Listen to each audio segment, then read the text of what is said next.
Hey everyone, it's Ben Hardy here, and I have some huge updates on the dealer allocation situation. That's what we're going to call it. Before we get into these updates though, as always, if you want to save time and money the next time you purchase a car, link to my car buying guide in the description down below. And then if you want to see more videos just like this, then I recommend you subscribe because I post content every single day. Let's get into it.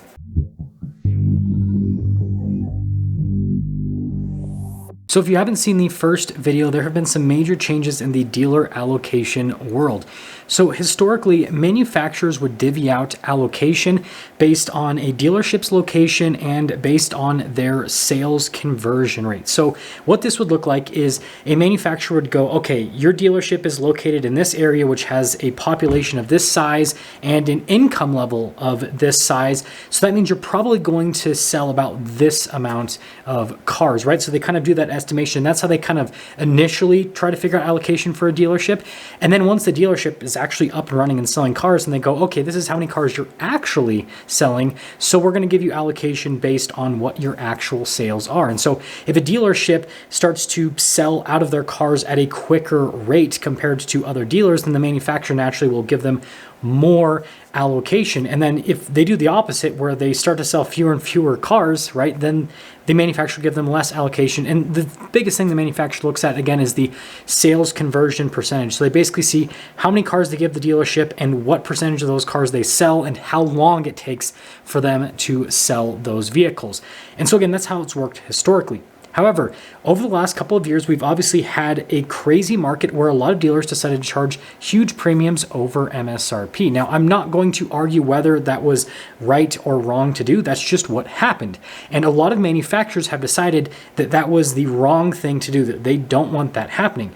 And so the manufacturers are starting to fight back. And what they're doing is they are cutting allocation for dealers that charge over MSRP, and they're giving more allocation to dealers that do not charge over MSRP.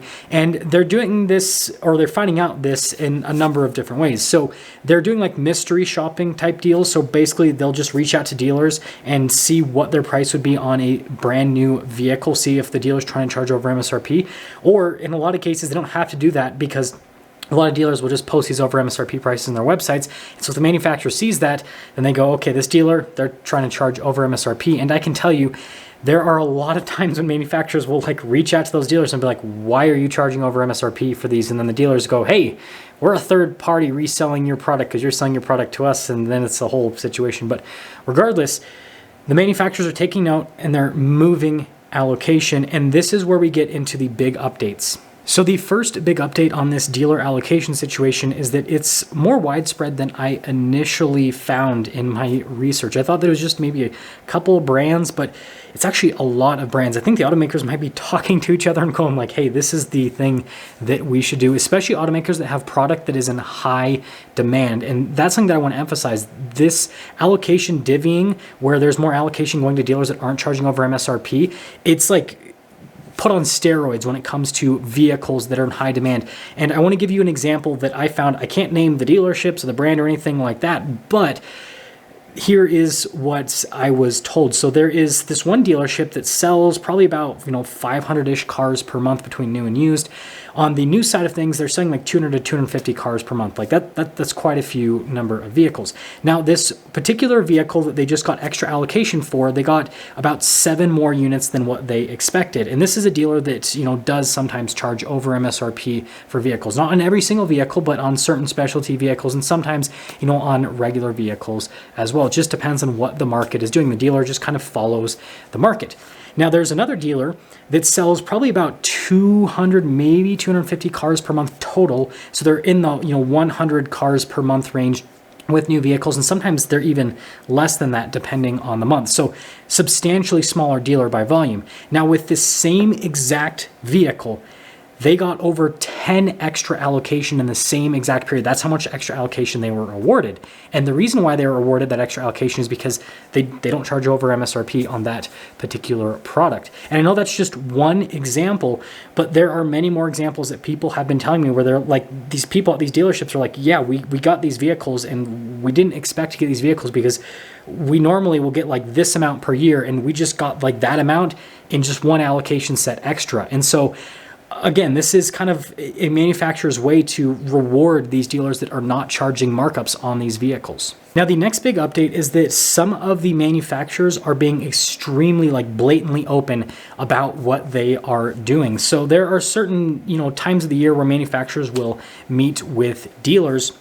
And at these meetings with dealers, they'll basically talk about, what's happening in the car market, and they'll, obviously ask the dealers hey, what are you struggling with? What can we do better as a manufacturer? And then the manufacturer will obviously also tell the dealers hey, this is what we think you can do better.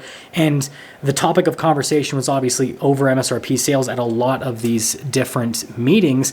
And the thing that I find fascinating is something that some of these manufacturers decide to say to dealers is that if they don't go to a sales method where they sell cars at MSRP or below, right? If they choose to sell below, then the manufacturer is just they straight up said they're going to cut allocation.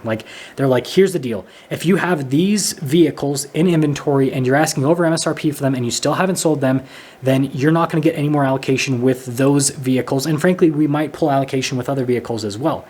And so this obviously pushes a lot of dealers to pull back and go, okay, well, if that's what's going to happen, then let's lower our prices and get rid of these vehicles so we can get extra allocation. So some of the manufacturers, the point of this segment of the video is just know that some of the manufacturers are being super open about it with dealers and being hey, here's the deal. We can choose to sell cars, a certain amount of cars to you or not. We obviously have an agreement where we have to sell cars to you, but we don't have a set amount of cars we have to sell to you, right? So the manufacturer can, obviously manipulate that number, and they're being open about hey, we're going to manipulate that number unless you play by our rules. So first off, this whole allocation situation is still ongoing, and I'm sure there are going to be more updates in the future. And of course, I'll make videos on those once I get those updates. But with that being said, understand that over MSRP sales are not going anywhere. They are a thing today, and they're going to be a thing into the future, especially for vehicles that are harder to get. And the other thing to note is, although there are more manufacturers doing this than I initially expected, there are manufacturers that aren't doing this. They, frankly, I shouldn't say they don't care, because no manufacturer wants their vehicle to be sold for over MSRP, but I can tell you with conversations that I've had in the past, there are a lot of manufacturers that are just happy that their vehicles are selling. And so they're more worried about just making vehicles that are sellable and keeping up with production rather than worrying about what dealers are selling that product for. And so again, I'm sure that more and more manufacturers are going to adopt this, but understand that at the same time, there are enough manufacturers that are not going to adopt this because they're just focused on building cars, right? They're focused on what manufacturers should be focused on, that nothing's really going to change on that front. But what I will say that's, kind of the light at the end of the tunnel is I do foresee this, causing a shift in the new car market where we are going to see less when it comes to over MSRP sales, especially if dealers see month after month their allocation is less and less, and then competitors in their same region are getting more allocation because again those competitors aren't charging over MSRP. They're going to go, okay, well, we can keep charging over MSRP for this amount of product and just keep having our supply dwindle, or we can do what our competitors doing, not charge over MSRP, get our allocation back up, and we can sell more cars. Because at the end of the day, obviously it depends region to region, but it's usually best for dealers to sell more rather than less when it comes to vehicles, because the more car deals a dealership does, the more chances they have to make money, right? Think of every single car deal as a swing. And so if dealers have fewer swings, then they're going to have fewer times they're going to, hit the ball out of the park and make a lot of money off of a customer. And if the dealer has more swings, right, they have more chances, right, to make a lot of money off of customers. And so I think there's going to be a lot more dealers that will kind of adopt this. Time will tell with this whole situation. And I guess the last thing that I want to say is, I know some people might be wondering, well, won't dealers fight back with the manufacturers on this? And the one thing that I have to say about that is at the end of the day, manufacturers can choose how many cars they give to a dealership. They obviously have dealer manufacturer agreements that the manufacturer is going to sell cars to these dealers,